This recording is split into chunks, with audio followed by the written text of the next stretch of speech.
한동훈 후보는 2025년 4월 30일 중산층을 키우고 미래 세대를 위한 진짜 경제정책을 추진하겠다는 기조 아래 종합부동산세 폐지, 해외 주식 양도세 공제 확대 등을 포함한 조세부동산 정책을 발표하였습니다. 이날 기자회견은 서울 여의도 국회에서 진행되었으며 한 후보 캠프의 안상훈 정책위원장과 이인호 정책자문단장이 구체적인 공약을 설명하였습니다.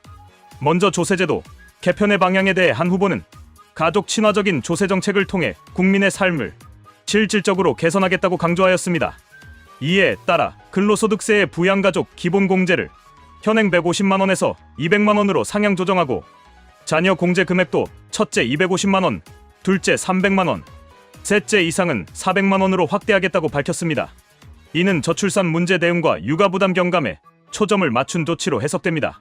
또한 육아휴직자의 고용 유지를 지원하기 위한 기업의 부담 완화를 위해 육아휴직자, 고용기업에 대한 법인세 세액공제 요건을 완화하고 그 대상을 육아기 근로시간 단축자까지 확대하겠다는 방침도 함께 제시하였습니다.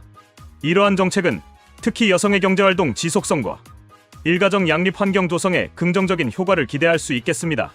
법인세 구조에 대해서도 기업의 성장을 방해하지 않는 방향으로 누진적 구조를 개편하겠다고 하였습니다. 특히 연구개발 R&D 투자 공제 제도를 개편하여 인공지능, 반도체 등 신산업 분야에 대한 세제 지원을 기업 규모와 무관하게 적용하겠다는 방침을 밝혔습니다. 이는 대기업뿐 아니라 중소벤처기업의 첨단산업 진입 장벽을 낮추는 효과를 기대할 수 있습니다. 한 후보는 앞서 제시한 5대 메가폴리스 공약과 연계하여 경제특구에 대한 세제 혜택도 강화하겠다고 밝혔습니다. 각 지역 산업에 특화된 규제제로 특구를 조성하고 이에 대한 자본 유치를 위해 조세제로 펀드를 도입하겠다는 구상입니다. 또한 수도권 부동산을 매각하고 해당 자금을 특구에 투자할 경우 양도소득세 납부를 유예하고 투자기간에 따라 세금을 감면하거나 전액 면제하는 인센티브도 제공하겠다고 밝혔습니다. 부동산 세제 공약 중 눈에 띄는 부분은 무주택 청년과 신혼부부에 대한 취득세 전액 면제 조치입니다. 이는 실수요자의 주택 구입 장벽을 낮추고 생애 최초 주택 구매자를 실질적으로 지원하는 방안입니다.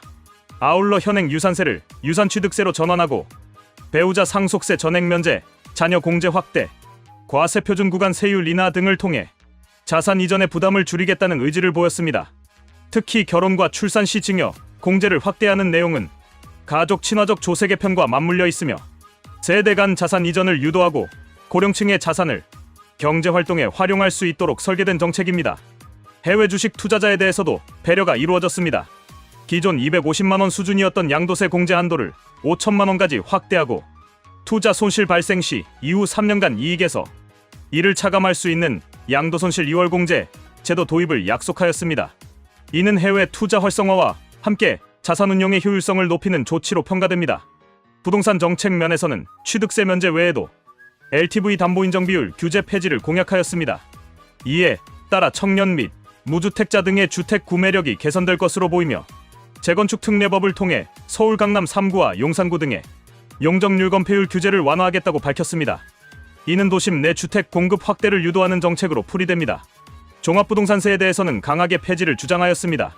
한 후보는 종부세가 아직 팔지도 않은 부동산에 과세하고 나중에 팔 때는 양도소득세까지 내야 하는 이중과세라고 지적하며 양도세가 유지되는 한종부세는 폐지하는 것이 바람직하다고 주장하였습니다.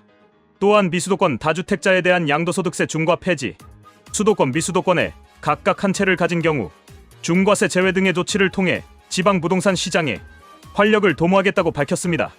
외국인의 투기성 부동산 거래를 근절하기 위해 취득 보유 양도 전 과정에서의 세제 강화 방안도 함께 제시하였습니다.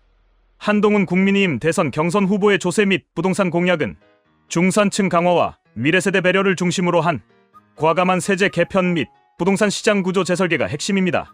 이 공약의 장점과 단점은 다음과 같이 정리할 수 있겠습니다. 먼저 장점입니다. 첫째, 가족 중심 조세 개편으로 저출산 대응 가능성입니다.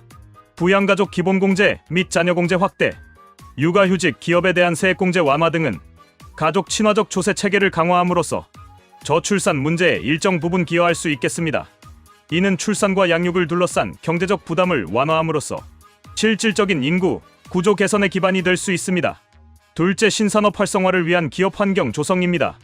인공지능 반도체 등 미래 산업에 대한 연구개발 R&D, 세제 혜택을 기업 규모와 관계없이 적용하겠다는 방침은 혁신 산업을 중심으로 한 국가 성장 동력 확보에 도움이 될 수 있겠습니다. 특히 스타트업 및 중소기업이 첨단 산업에 진입할 수 있는 기회를 넓힐 수 있다는 점에서 긍정적입니다. 셋째, 지역 균형 발전을 위한 세제 유인 제공입니다. 5대 메가폴리스 전략과 연계된 규제 제로 특구 및 조세 제로 펀드 도입, 수도권 부동산 메가쿠 특구 투자 시 세금 감면 등은 수도권 과밀 해소와 지방 자본 유입을 유도할 수 있겠습니다. 이는 지방 균형 발전 및 지역 산업 생태계 활성화에 기여할 수 있습니다. 넷째, 청년 및 신혼부부의 주거 안정 지원입니다. 무주택 청년과 신혼부부의 취득세 전액 면제, LTV 규제 폐지 등은 내 집 마련의 문턱을 낮추는 효과를 기대할 수 있습니다. 특히 실수요자를 대상으로 한 금융세제 혜택은 주거 복지 향상에 도움이 될 수 있겠습니다. 다섯째, 세대 간 자산 이전의 합리화입니다.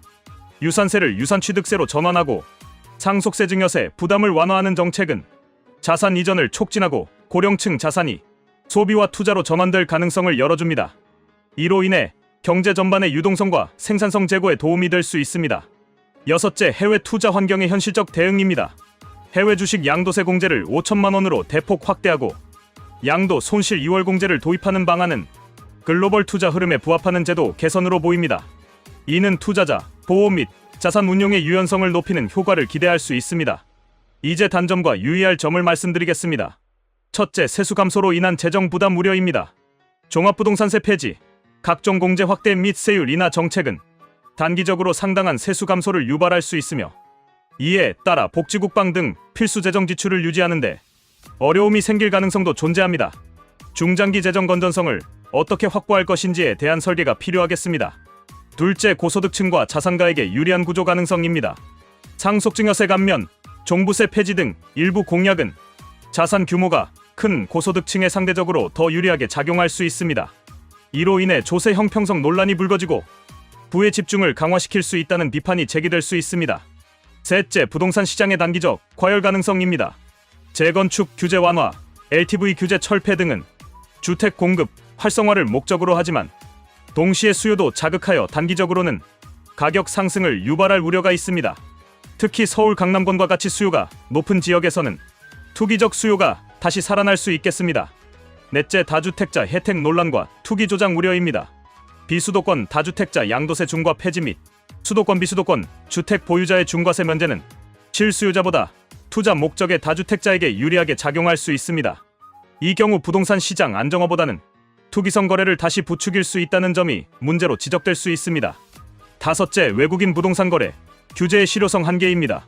외국인의 부동산 취득 보유 양도 전 과정에 세금을 강화하겠다는 방침은 방향성은 긍정적이나 실제로는 외국인 투자자가 국적법인 우회 등을 통해 규제를 피할 수 있는 여지가 존재합니다.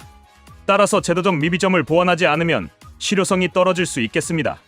한동훈 후보의 조세 및 부동산 공약은 중산층 육성과 미래 대비를 기조로 경제 활력을 도모하는 동시에 실수요자를 보호하려는 의도가 명확하게 나타나고 있습니다. 특히 청년층과 신혼부부에 대한 세제 혜택, 미래 산업에 대한 투자 유도는 정책 방향으로서 긍정적인 평가를 받을 수 있겠습니다.